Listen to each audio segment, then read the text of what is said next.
আসসালামু আলাইকুম ফ্রেন্ডস, কেমন আছেন? আশা করছি খুবই ভালো আছেন। রুনা রান্নাঘর চ্যানেল থেকে সকল বন্ধুকে স্বাগত জানাই। তো আজকে আমার রান্নাঘরে নিয়ে চলে এসেছি কাঁচা আমের পাঁপড়। কাঁচা আমের পাঁপড় খেতে খুবই দারুণ লাগে। তো বাজার থেকে না কিনে বাড়িতেই সহজ পদ্ধতিতে বাড়িতেই বানিয়ে ফেলুন কাঁচা আমের পাঁপড়। আর এখন তো অনেক কাঁচা আম পাওয়া যাচ্ছে অ্যাভেলেবেল বাজারে, তো ঝটপট কিনে আনুন আর পাঁপড় বানিয়ে ফেলুন। তো চলুন দেখে নেওয়া যাক পাঁপড়টা আমি কীভাবে বানাতে চলেছি। তো এখানে আমি নিয়ে নিয়েছি একটা আম দিয়ে আমি অনেকগুলো পাঁপড় বানাবো। তো একটা আম নিলেই হয়ে যাবে। তো সেজন্য আমি একটা আম নিয়েছি আর আমি কেটেও নিয়েছি, ভিতরের বীজটা ফেলে দিয়েছি আর শাঁসগুলো টুকরো টুকরো করে কেটে নিয়েছি। তো এবারে আমি জল দিয়ে ভালো করে ধুয়ে নেব। তো ধোয়া হয়ে গেছে, এবারে আমি সরাসরি কড়াইয়ে তুলে নিচ্ছি আমগুলো। তো অল্প করে জল দেব, দিয়ে আমটাকে আমি সিদ্ধ হতে দেব। তো গ্যাসে বসিয়ে ঢাকনা চাপা দিয়ে আমি সিদ্ধ করে নেব।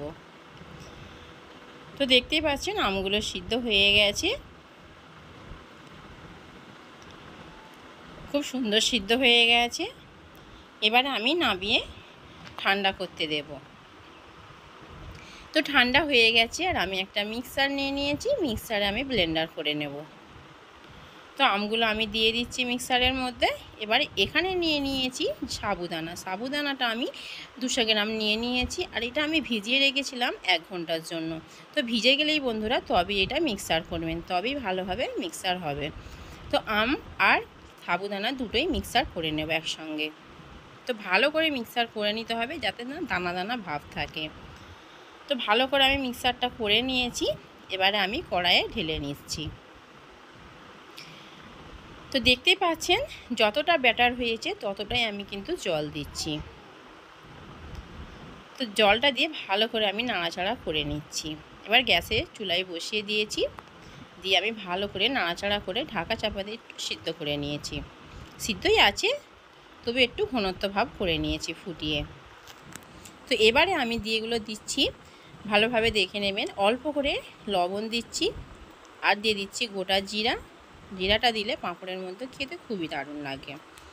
তো এবারে দিচ্ছি আমি কিছুটা চিলি ফ্লেক্স, অল্প করে চিলি ফ্লেক্স দিচ্ছি, দিয়ে ভালো করে আমি নাড়াচাড়া করে ফুটিয়ে ঘনত্ব করে নেব। আর এবারে কাঁচা আমের আমি বেটা আনার জন্যে একটু কালার ফুড ব্যবহার করছি। কাঁচা আমের রঙটা আনার জন্য একটু কালার ফুড ব্যবহার করছি, আপনারা চাইলে দিতে পারেন, নাহলে স্কিপ করতে পারেন। তো দেখতে সুন্দর লাগার জন্য শুধু কালারটা দেওয়া হচ্ছে। তো কালার ফুডটা দিয়ে ভালো করে আমি নাড়াচাড়া করে ঘনত্ব করে নেব। তো দেখতেই পাচ্ছেন আমি একটা চামচের সাহায্যে দেখিয়ে দিচ্ছি কতটা ঘনত্ব হয়েছে। তো আমার মাশাআল্লাহ পুরো রেডি। তো এবারে আমি পাঁপড়টা বানাবার জন্য ছাদে আমি একটা পলিপেপার বিছিয়ে দিয়ে তার উপরে আমি সাদা তেল হাত দিয়ে একটু মাখিয়ে নিচ্ছি, পাঁপড়টা যাতে সহজভাবে উঠে আসে শুকিয়ে গেলে। তো আমি 1 হাতা করে পাঁপড়গুলো দিয়ে দিচ্ছি। পাঁপড়ের ব্যাটারটা দিয়ে ভালো করে আমি হাতার সাহায্যে একটু মাখিয়ে ভালো করে দিয়ে দিচ্ছি গোল গোল করে, যেহেতু আমি পাতলা পাতলা করে পাঁপড়টা তৈরি করব। আর পাতলা পাতলা পাঁপড়টা খেতে খুবই দারুণ লাগে। তো এরকমভাবে আমি সব পাঁপড়গুলো বানিয়ে নিচ্ছি। একদিনের রোদেই কিন্তু দিলে আপনার কিন্তু পাঁপড় রেডি হয়ে যাবে। আর এটা সারা বছর রেখে আপনি কিন্তু সংরক্ষণ করে খেতে পারবেন। আর বাচ্চারা বাড়িতে ঝোঁক নিলে এরকম পাঁপড় রেডি করে রাখলে আর গরম গরম ভেজে আপনারা কিন্তু খেতে পারেন, বাচ্চাদেরও দিতে পারেন। তো আমার পাঁপড়টা শুকিয়ে নিয়েছি আমি একদিনের রোদে। তো দেখতেই পাচ্ছেন মাশাআল্লাহ খুব সুন্দর শুকিয়ে গেছে। তো এবারে আমি এখানে তেল গরম করতে দিয়ে দিয়েছি আর পাঁপড়টা ভেজে আপনাদের দেখাচ্ছি। তো তেলটা আমি হালকা করে গরম করেছি আর একটা আমি পাঁপড় দিচ্ছি, দেখুন কতটা সুন্দর পাঁপড়টা ভাজা হয়ে গেল। তো বেশি টাইম লাগবে না, মিনিট 2-এর মধ্যেই পাঁপড় আপনি ভেজে ফেলতে পারবেন। তো মাশাআল্লাহ পাঁপড়গুলো দেখতে খুবই সুন্দর হয়েছে আর খুবই লোভনীয়। তো আমি একে একে সব পাঁপড়গুলো আমি ভেজে নিচ্ছি, দেবার সঙ্গে সঙ্গেই ভাজা হয়ে যাচ্ছে, বেশি টাইম লাগবে না বন্ধুরা।